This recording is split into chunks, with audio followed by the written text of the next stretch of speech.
Aloha.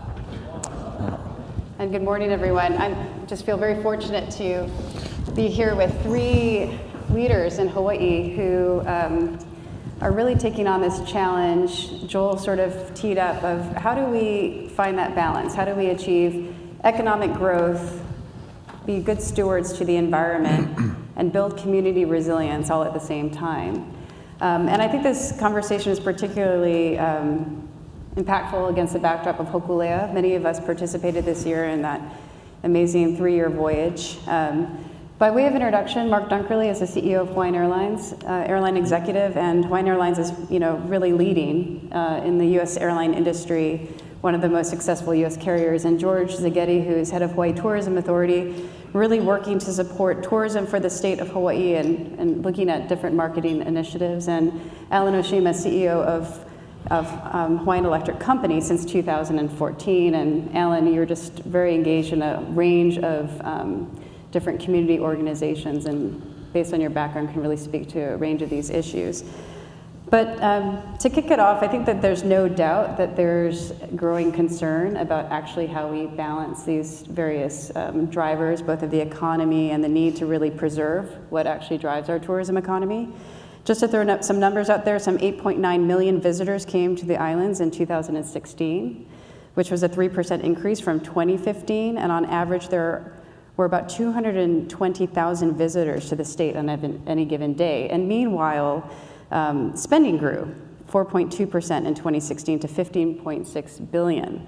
So really when we look at finding that balance about these various economic interests and community needs, we're really looking at achieving those triple bottom line objectives. I want to just pull from a quote from Nainoa Thompson, the master navigator, that he says, "Hawaii is moving towards this balance. And when we find that balance, we become a starlight for others to know that it's possible and to see." So Mark, Hawaiian Airlines, a major sponsor of the Malama Honua 3-year worldwide voyage. You actually even received an award from the Polynesian Voyaging Society 2 nights ago. Why was this voyage important, and how are you working to achieve that balance in Hawaii? Well, I think the voyage was important for a number of reasons. Frankly, I think as an activity, it hit all of the important hot buttons that we see are important for us to support in the community. I mean, it supported youth, the development and fostering and encouragement of cultural expression. It involved voyaging, which we're modern day navigators, not nearly as exciting as going in Hokulea, I can tell you, but nonetheless modern day voyages. And it helped spread the brand of Hawaii across the globe, which is something that we're deeply involved in. So for these and all kinds of reasons, it was the right thing for us to sponsor. It also, I think, highlights something that we think is very important, which is the need to sustain the environment, and that is something which is a value that I think draws everybody in this room together, and I think we would all share, so I won't belabor that point. But how do we find balance is, I think, a really key question. It's something that, Celeste, as you know, we've been working cooperatively on to try and find ways of defining what that balance is. And I think it starts by recognizing some truisms, and some truisms that sometimes are a little hard to swallow. But truism number one is that from an economic perspective, people are not prepared to see their standard of living gradually erode. In this community, that means that tourism has to grow. It has to grow because the contribution of each individual tourist in real terms, not nominal terms, we talk a lot about nominal terms, but in real terms is declining, and it will continue to decline because as things like education and healthcare take up a bigger share of people's wallets, other things like the cost of your iPhone, the cost of clothing, and the cost of travel come down. So the contribution of each individual tourist to our island economy is declining. Tourism is and will remain the dominant source of people's livelihoods here in the state, and so it should be self-evident that in order to keep a level of economic prosperity that has people in Hawaii not falling behind other places, we need more tourists. That, on the face of it, is a truism which seems to run counter to the interests and the need to have environmental sustainability and, frankly, cultural sustainability in sustaining our way of life. The way that you square these two seemingly opposed objectives, in our view, is by, one, acknowledging that they are all truisms, and two, by sitting down and planning for the future. And planning is something which in our community we've done next to nothing about for generations, frankly. It is that process that we are participants in starting an important conversation around the community.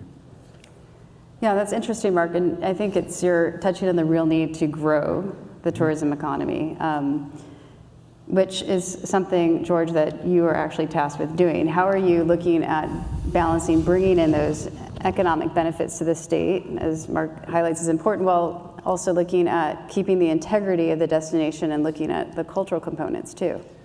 Well, thank you very much for the question. First of all, I'm honored to be here with Mark and Alan.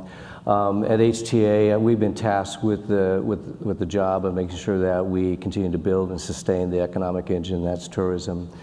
But having said that, it's become quite the challenge. You mentioned the 8.9 million visitors that come here. They come here now and they're a different visitor. They get on their smartphone and they get on where do locals hike, where do locals swim, where do locals eat.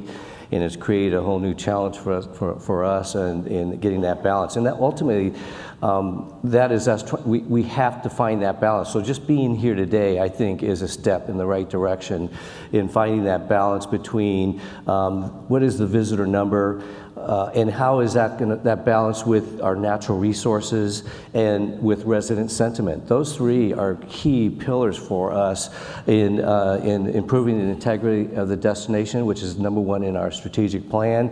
And that starts first and foremost honoring, recognizing, and perpetuating the Hawaiian culture. We really believe that that is the core of everything we do. It's embedded in everything we do. And then two is really protecting the natural resources. What we can't have is our reefs deteriorating and our oceans deteriorating and all of our natural resources. We have to protect those at all costs. People come here for those experiences, and we're very fortunate. We have a state that's welcoming. It's got for sure the aloha spirit. It's safe, it's clean, it's welcoming. So we continue to market that with our 10 contractors throughout the globe. What we do locally is we support 128 programs statewide.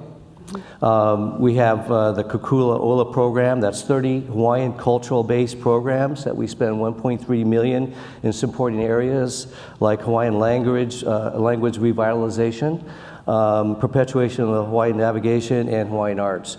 So we do those statewide with various agencies. Then we have the Aloha Aina program, which is 30 environment-based programs that we spend $1.2 million addressing needs like the rapid ohia death, invasive species mitigation, and protecting endangered species. And then thirdly, we have a CPEP program. It's the Kukula Ola program.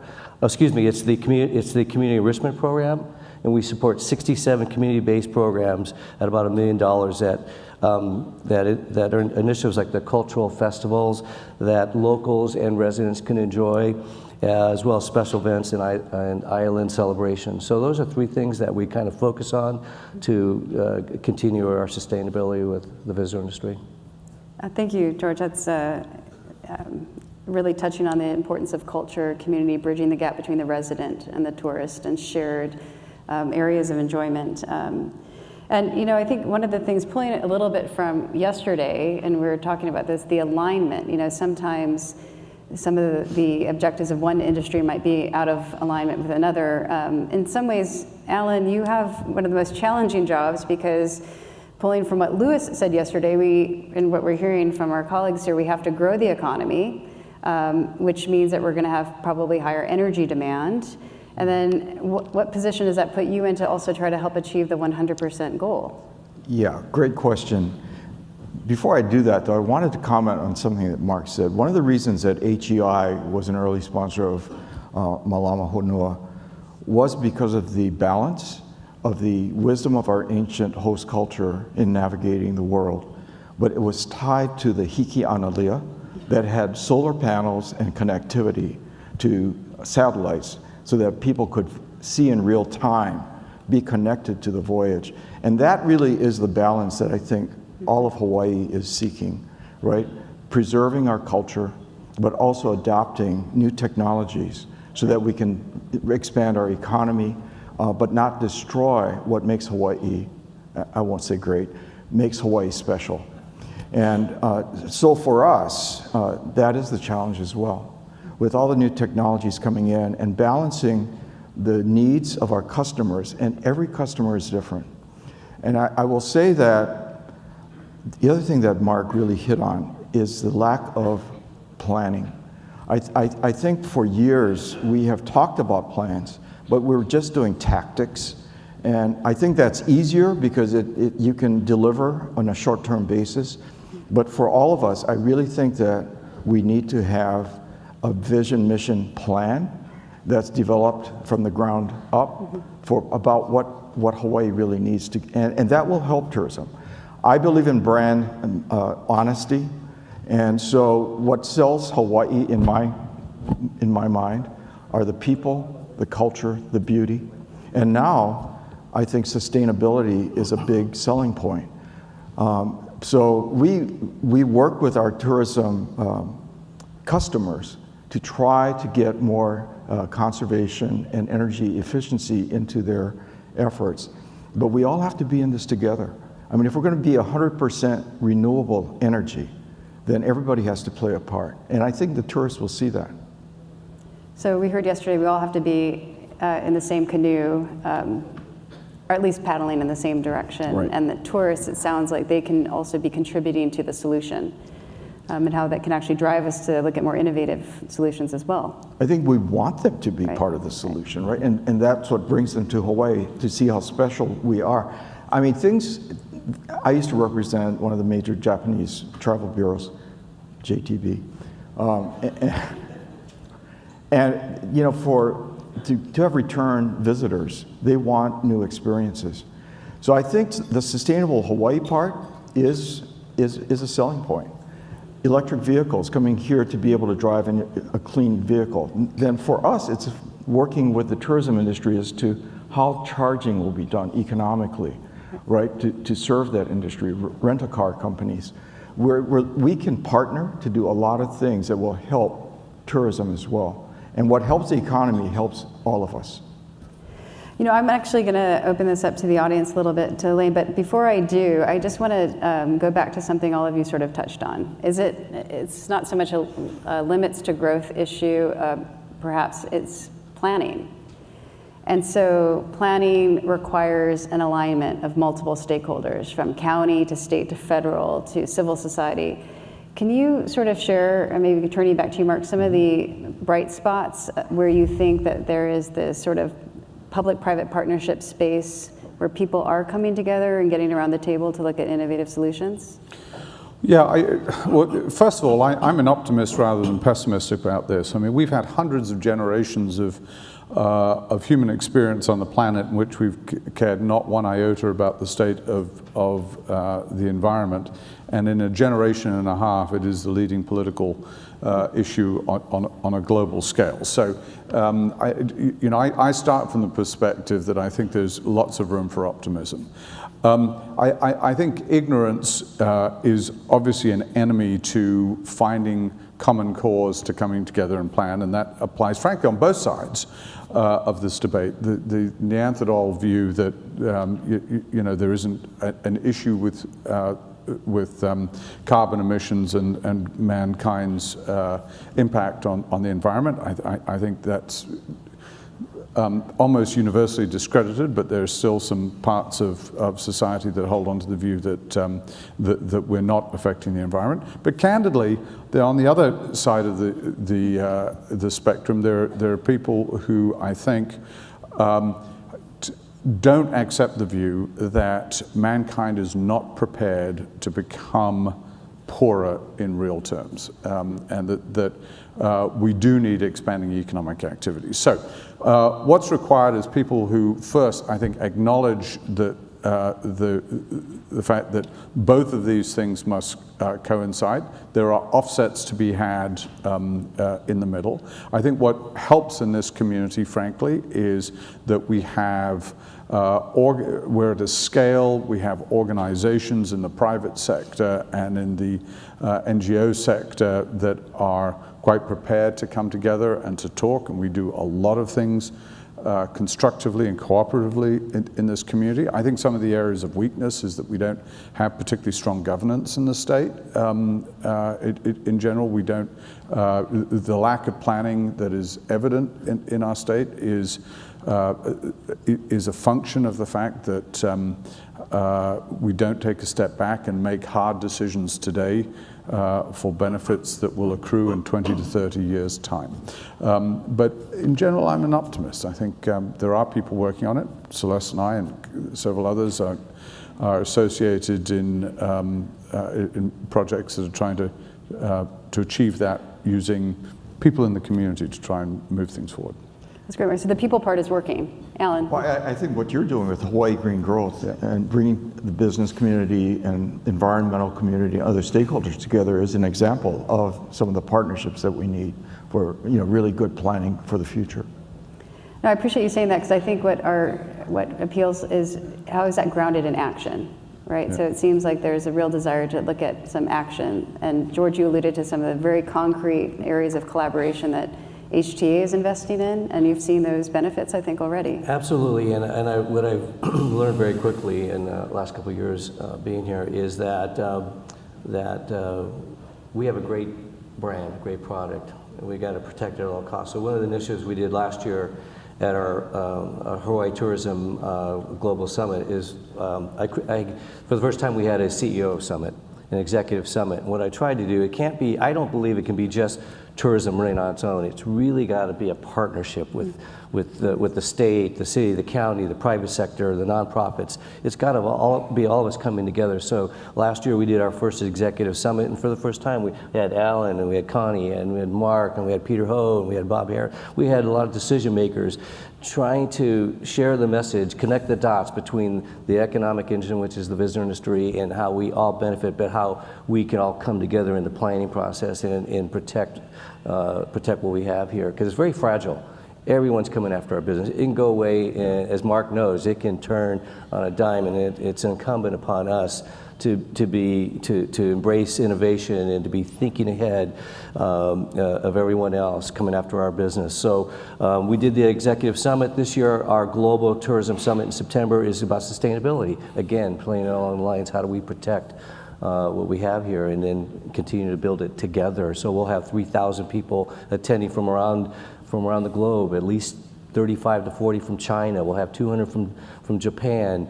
We'll have them from around the globe talking how we can work together in sustainability. Well, I think this is great because many of you will be participating in the Sustainable Tourism track later today, so this conversation is helping to kick that off at a high level. Elaine, why don't we turn to you and see if there are any questions from our colleagues here. Maybe take 2 questions. Yeah, I mean, this one is kind of a bundled question. So in this case, we're talking about a number of different initiatives that the tourism industry is trying to undergo in terms of addressing sustainability as a new economic opportunity. I'm kind of wondering in terms of transformation of business models and industries for all of your respective organizations and sort of what you're doing. So for example, everybody knows that, a lot of airlines have a lot of water and waste and, energy kind of consumption issues. across the industry, and then same thing for the hotels and transportation, and then for HECO, maybe there's a business model transformation that can occur in terms of really encouraging more facilitated deployment of distributed energy resources and conservation. And I know you guys all have programs, but I'm sort of wondering, and our audience is wondering, how have your respective organizations been rethinking your business or industry models to better account for limits to growth, to really take advantage of these new opportunities? Well, first of all, in a couple of ways. Although aircraft to all of you and to me, frankly, look much the same year on year, the advances in fuel efficiency in modern-day jet aircraft over the last 30 or 40 years has been much more profound than it has been in the motor car, for example. So I think the industry has already done a tremendous amount to reduce the emission footprint of an individual flight. There's a lot more that can be done. We've got an air traffic control system that is antiquated and that results in more track miles being flown than need to be flown. Hawaiian Airlines, along with other airlines, are calling for it to have it removed from the federal government and put into a not-for-profit corporation, which is frankly what happens in virtually every other industrialized country, and where benefits have been seen, but we haven't seen them here in the United States. We also were enthusiastic and actively engaged in getting the United States and other countries to sign into the Corsair Agreement, which will have us facing carbon neutral growth in the not too distant future, and that will have an impact obviously in the decisions that we make going forward. And then in all kinds of small other things that we do. I mean, we have an engine wash program every evening that improves fuel efficiency. We take weight off the airplane to lighten the load and therefore burn less fuel. We are candidly somewhat limited by the state of technology. It's the nature of the beast, but we do everything we can. Thanks, Mark. George, maybe if you can answer the question of the transformational models in your industry that you think have been most. Yeah, it's a little different for us Yeah. So, we look at, instead of looking at just numbers, we really our strategic plan is to look, as we target the visitor industry, we look at spend. You mentioned the spend was up. The spend creates jobs. It helps the economy. So we look at spend. We look at who we go at as far as bringing in visitors. I think it's key that we go after MCI business, that's meetings, convention, incentive business, because they're a good spend, but they don't tax the natural resources as much. So we look at those. I'm hoping I answer your question on that, but yeah, that kind of strategy. We just won the Green Business Award for our tourism conference last year. We managed the convention center here, so we've done a lot to try to minimize any waste. We don't have any more bottled water, bottles laying around. So things like that, we're doing a lot of things. And the hotels are working really hard as far as conservation and recycling. So we work with them as well. And then of course we support all the community programs that support recycling, sustainability, community events as well. Thank you, George. Alan, final word, and what's the models and what is actually going to take? The model, we could go into a lot of detail on the technology and engineering. I won't. I think the real transformation is how we approach our customers and really engaging our customers to get their views on Hawaii's renewable future. Because we can talk about it all the time, but if our customers are not fully engaged in that conversation, it won't go. So I think we've done a pretty good job on a policy basis. Now we have to get everyone on the canoe. Well, thank you very much, gentlemen, for joining us. This is a really exciting conversation. I think really frames the tasks that we have ahead of us today, and also to help shape that going forward in what is also the UN Year of Sustainable Tourism for Development. So please join me in thanking our panel, and look forward to continuing the conversation.